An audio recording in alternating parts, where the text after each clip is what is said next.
Mesdames et messieurs, bonjour. Bienvenue à suivre cette actualité sur Kivu Morning Post TV. Voici les principaux titres. Des violents affrontements autour de Saké entre les FARDC soutenus par les combattants Wazalendo et le M23, c'est vendredi 22 novembre en pleine visite de la première ministre ici en ville de Goma. Mesdames et messieurs, ces titres et bien d'autres vous seront développés dans ces journaux dans quelques instants.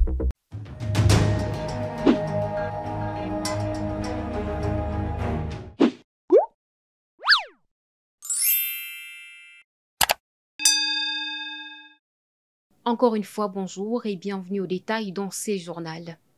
Des affrontements intenses ont éclaté tôt ce vendredi 22 novembre 2024 sur deux axes près de la cité de Saké dans les groupements Kamuronza en territoire de Massissi, ici en province du Nord Kivu.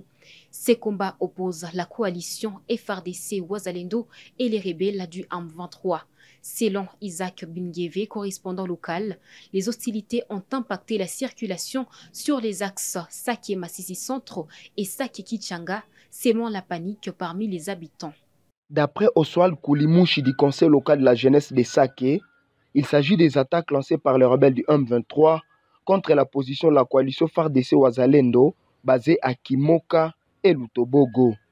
Ces accrochages ont momentanément impacté négativement la circulation sur les routes Saké-Massissi Centre et Saké-Kichanga, principalement touchées par ces situations, a fait savoir Oswald Koulimouchi du CLJ. Aucun bilan de ces affrontements n'est disponible, malgré la gravité des échanges sur la ligne de front, ajoute-t-il. Une psychose s'observe dans le chef de certains habitants qui étaient déjà sur la route pour les activités champêtres, qui de leur tour ont été contraintes de regagner la cité en attendant la suite de la situation. Ces accrochages surgissent quelques jours après l'alerte des sociétés civiles de Massissi sur le renforcement en hommes et en munitions par les rebelles du M23 sur les lignes de front dans cette partie de la province du Nord Kivu. Rappelons que ces combats interviennent après un long moment d'accalmie sur les lignes de front. Aucun bilan précis des combats n'est encore disponible, bien que les échanges aient été particulièrement violents sur la ligne de front. Par ailleurs, une situation tendue prévaut dans les groupements de Kibati en territoire de Nyiragongo suite à des tirs opposants de factions des Wazalendo. Ces échanges entendus dans les villages des Mutaho, Kagori et Moudja ont causé un mort et 3 blessés selon la société civile locale. Pour l'instant, aucune déclaration officielle de l'armée ou des Wazalendo n'a été faite concernant ces incidents. Nous poursuivons ces journaux sur Kivu Morning Post. Mesdames et messieurs, la première ministre de la République démocratique du Congo est arrivée à Goma ce vendredi dans le cadre de l'évaluation de l'état de siège en vigueur dans la région. Cette visite intervient alors que l'insécurité persiste, alimentant un débat sur l'efficacité de cette mesure. Avec le président de la République, on a convenu, il m'a demandé de faire cette mission parce que comme vous le savez l'année dernière, le président a pris une ordonnance avec des mesures d'atténuation par rapport à l'état de siège.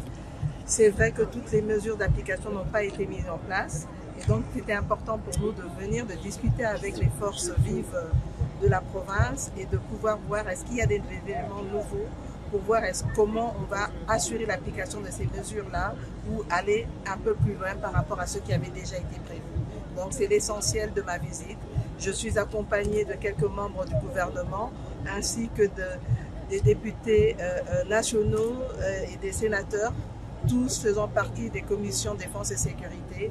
Et c'était important de pouvoir faire ce déplacement, pouvoir faire le point avec les forces vives du Nord Kivu. À l'aéroport de Goma, des habitants ont exprimé leurs attentes, espérant que la mission de la chef du gouvernement congolais aboutira à des engagements concrets en faveur de la paix. Voici quelques réactions. L'état de siège ici, comme avec la population, l'état de siège, tunaona kama inakoleta maproblemu za mingi kwanza. Parce que ukaivalue l'état de siège, utaona bya mzuri benye ilifanya ni vidogo kushinda vya mubaya. Parce que la guerre persiste, vita ingali inaendelea. Na wakati vita ingali inaendelea, hatutasema ilifaulu. Parce que tuliingia mu état de siège, vitu vinaendelea kuharibika zaidi. hatuwezi sema kama etat de siege ilifaulu, lakini kenye mimi nasema ilipima kujikaza kutengeneza vitu vimoya, lakini vingine haikuweza. Par rapport à état de siège, vraiment population yote nakutana kama état de siège imefika mwisho na imeshindwa kazi. Alors tunaweza kukubalia turudie mu gouvernement civil sawa vile zamani. Na mama napenda kabisa akuwe na amani katika province ya Nord Kivu. Kwa hivi tunasema karibu mama wetu wa Kongo, na ile ambayo inamuleta ya evaluation etat de siege, tunasema karibu na tunapenda etat de siege iishe sababu tunapenda raia waendelee kuongoza na wamilitaire wajiokipe na kazi yao ya kisoldat. De son côté, le député Eli Zahani, élu du territoire de Rutshuru, a critiqué l'état de siège, estimant qu'il n'a pas permis de ramener la stabilité. Selon lui, cette situation exceptionnelle doit être reconsidérée. Mais nous pensons qu'avec la levée de l'état de siège ou remettre les autorités civiles permettra davantage à l'armée de repousser l'ennemi qui est en train de gagner le terrain. Vous savez que moi personnellement je suis un élu du territoire touché. Notre population est en train de payer les pots cassés. Et vous voyez par exemple dans les jours passés, il y a l'ennemi qui est descendu sur Walikale. Et il y a aussi le site de Lubero, avec crainte qu'il se préparerait aussi de venir à Goma. Mais nous pensons que la seule solution, c'est de remettre la gestion des entités territoriales décentralisées ou sous la responsabilité des civils et de laisser notre armée dans sa mission régalienne qui est de défendre le territoire national. Et puis le collectif des femmes pour la participation et la représentation dans les instances décisionnelles a exprimé son désaccord avec les récentes déclarations des députés Patrick Munyumo et Hubert Forobuta qui avaient salué les efforts de l'état de siège. Selon Despine Kavuo, coordonnatrice du collectif, les priorités des habitants ne sont pas les infrastructures telles que les pavés ou les goudrons, mais plutôt la paix. Par rapport à l'asphaltage et aux pavés qui sont en train d'être mis partout dans les avenues. Et voilà, nous nous sommes dit, nous ne devons pas rester sous silence parce que nous avons lu et réélu l'ordonnance loi du président de la République, Tshisekedi Tshilombo, qui avait institué l'état de siège. D'abord, premièrement, pour restaurer la paix et la sécurité. Et nous qui vivons à la province du Nord Kivu, nous savons que notre problème principal, c'est vraiment la restauration, le retour de la paix et de la sécurité. Vu que ces positions engagent le reste des citoyens de leur circonscription, et vu qu'ils sont là pour légiférer et contrôler l'exécutif dans la gestion au quotidien, nous craignons que cette sortie médiatique ait un impact négatif auprès des Congolais qui se poumonnent jour et nuit pour que la guerre prenne fin, à commencer par notre président de la République démocratique du Congo, l'homme à la masculinité positive. Parlons à présent dans ces journaux du Salon de l'innovation du Kivu. La ville de Goma se prépare à accueillir la 4e édition du Salon de l'innovation du Kivu les 28 et 29 novembre 2024 au Goma Serena Hotel. Cet événement marquera les 10 ans d'existence des Kivu entrepreneurs et mettra en avant les solutions innovantes pour le développement durable. L'événement réunira entrepreneurs, innovateurs et décideurs autour de projets concrets pour l'avenir de la région. Comme le souligne Terence Kalimba, cet événement sera une opportunité clé pour échanger sur les défis et opportunités dans les Kivu. Comme vous l'avez si bien dit, le Salon d'innovation du Kivu fait partie des premiers événements qui met en avant l'innovation dans notre région.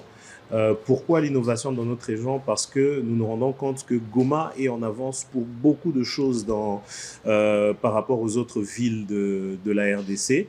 Et non seulement la ville de Goma, mais on va dire dans toute la région du Kivu, il y a beaucoup d'innovations qui sont réalisées différemment de beaucoup d'autres régions dans notre pays.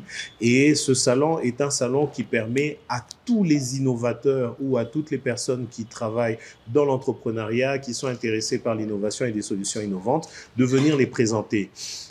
Beaucoup pensent que l'innovation n'est que technologique, alors que l'innovation va dans tous les sens. Voilà même pourquoi nous avons choisi un thème qui permet de montrer que l'innovation peut même être au service du développement durable de notre province, de notre région et de notre ville et ainsi de suite.